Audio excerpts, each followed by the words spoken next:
All right, so we're back with Claire at Fort Ticonderoga, where she is being held hostage by the Redcoats, and we see her trying very hard to help all of the sick people who she's likely had relationships with when she was back at Ticonderoga before they fled, including Walter Woodcock. Slight change from the books in that she hadn't really met him at this point until she is brought back to Ticonderoga, but I actually preferred that they established a relationship between the two in the show.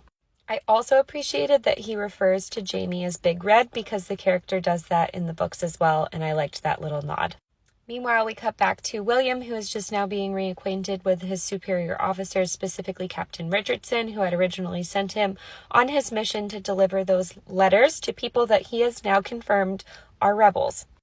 As a reminder, this is William's first real battle and war that he's partaking in, and so he's figuring out as he goes along that it's not suspicious if Captain Richardson is conversing with rebels because he needs their intelligence, and the people who he sent those letters to are actually spies for the British Army. I'll have to do a deep dive on Captain Richardson in another story because he's a very interesting and significant character, but I liked how they set up that William is learning as he goes and that he's very naive at the beginning of this season when we first meet him, and as it goes on, he starts to pick up on things similar to Jamie, and he's smarter than he looks. This leads to one of my favorite scenes from the books when Claire is asking for any troop to help her with supplies and water and food, and she ends up running into William.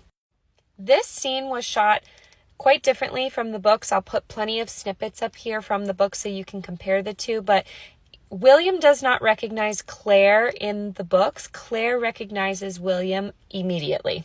In the books, we also get an amazing internal monologue of Claire's as she looks at William as an adult and compares him to Jamie in all of these different ways. Again, I'll put snippets up here for you to read, but it's a really great passage. In the show, they've chosen to have William already recognize Claire and remember her from his time at Fraser's Ridge, and he puts together that she must be a rebel if she is still here at Ticonderoga. Claire asks William to help her with food, supplies, water, and out of the goodness of his heart, he agrees, even though she is technically the enemy at this point. I've said this all the way through, but I didn't really care for William a lot in the books, but Charles is making me absolutely love him.